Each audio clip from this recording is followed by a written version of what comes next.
Hello दोस्तों, आप सभी का आज की वीडियो में बहुत बहुत स्वागत है। तो दोस्तों, इससे पिछली वीडियो में हमने बात करी थी दर्पण में यानी अवतल दर्पण में बनने वाले प्रतिबिंब की अलग अलग स्थितियों के बारे में। यदि कोई वस्तु हमारी फोकस पर रखती है तो उसका कहाँ प्रतिबिंब बनता है। आज हम बात करेंगे उत्तल दर्पण की। ठीक है, तो चलेगा। और जिन्होंने अभी तक चैनल को सब्सक्राइब नहीं करा, जल्दी सब्सक्राइब कर लीजिएगा, वीडियो को लाइक कीजिएगा और अपने सभी दोस्तों तक शेयर कर दीजिएगा। और वीडियो अच्छी लगेगी तो कमेंट करिएगा। चलते हैं अपने टॉपिक पर। देखिए, लिखा हुआ है उत्तल दर्पण में प्रतिबिंब का बनना तथा किरण आरेख। यानी आज हम उत्तल दर्पण के अंदर बात करते हैं। और देखिए, उत्तल दर्पण में केवल दो स्थितियां ऐसी होती है जो बनती है केवल, जबकि हमारी अवतल में कितनी थी? 6। तो यहाँ दो स्थितियों के बारे में हम बात करेंगे। नंबर एक है जब वस्तु अनंत पर रखी हो। देखिए, ये डायग्राम बना हुआ है, आप देखिएगा। ये क्या है? हमारा क्या है?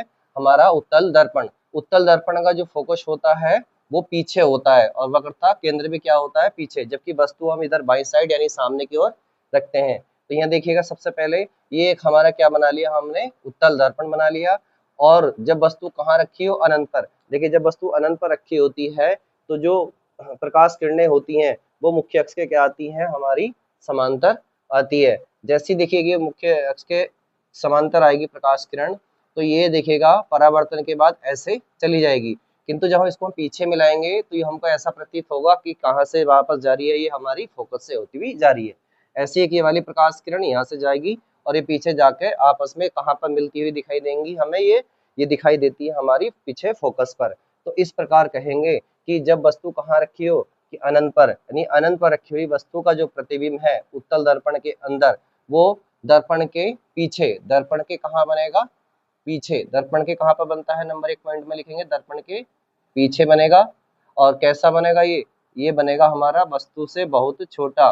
वस्तु से दर्पण के पीछे ऐसे लिख लेगा, फोकस पर। दर्पण के पीछे फोकस पर। और वस्तु से बहुत छोटा यानी कि बिंदु के आकार का।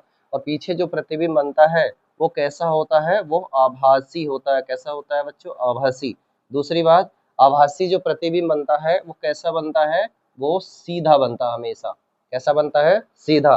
तो इस प्रकार अनंत पर रखी हुई वस्तु का उत्तल दर्पण के अंदर जो प्रतिबिंब बनता है वो कहाँ बनता है? दर्पण के पीछे। दर्पण के पीछे फोकस पर वस्तु से बहुत छोटा बनता है, आभासी बनता है और सीधा बनता है। यानी यहाँ पे ये हमारा क्या बनेगा? प्रतिबिंब बनेगा। अब चलते हैं दूसरी कंडीशन में। जब वस्तु अनंत तथा ध्रुव के बीच रखी हो। देखिए गया, इधर अनंत आ गया, ये ध्रुव आ गया, इसके बीच आप कहीं भी वस्तु को रख दीजिए।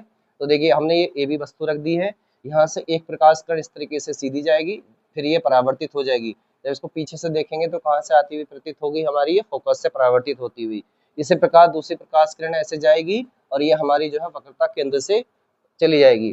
ठीक है, और वक्रता केंद्र से जो प्रकाश किरण जाती है वो वापस वैसे ही आ जाती है। तो ये हमें कहाँ से दिखेगी? वक्रता केंद्र से जाती हुई।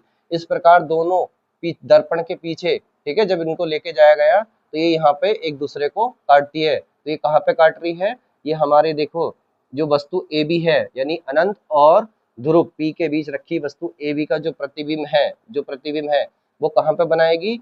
वो जो है हमारी ध्रुव तथा फोकस के बीच, फोकस के बीच में इसका प्रतिबिंब बनेगा।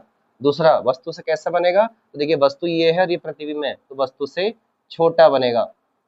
वस्तु से छोटा प्रतिबिंब बनेगा। तीसरा, दर्पण के पीछे जो भी बनता है वो कैसा बनता है? आभासी बनता है। कैसा बनता है? आभासी। और आभासी प्रतिबिंब जो होता है वो कैसा होता है? सीधा होता है। ठीक है, यानी अनंत और ध्रुव के बीच कहीं भी रखी हुई जो वस्तु होती है उसका जो प्रतिबिंब है वो दर्पण के पीछे ध्रुव तथा फोकस के बीच बनता है। ठीक है, वस्तु से कैसा बनता है? छोटा, आभासी और सीधा बनता है। तो ये दो कंडीशन थी हमारी उत्तल दर्पण में प्रतिबिंब बनने की। ठीक है, कि कहाँ पर प्रतिबिंब बनता है, और इस तरीके से ये थे इनके किरण आरेख। एग्जाम में आने की संभावना होती है।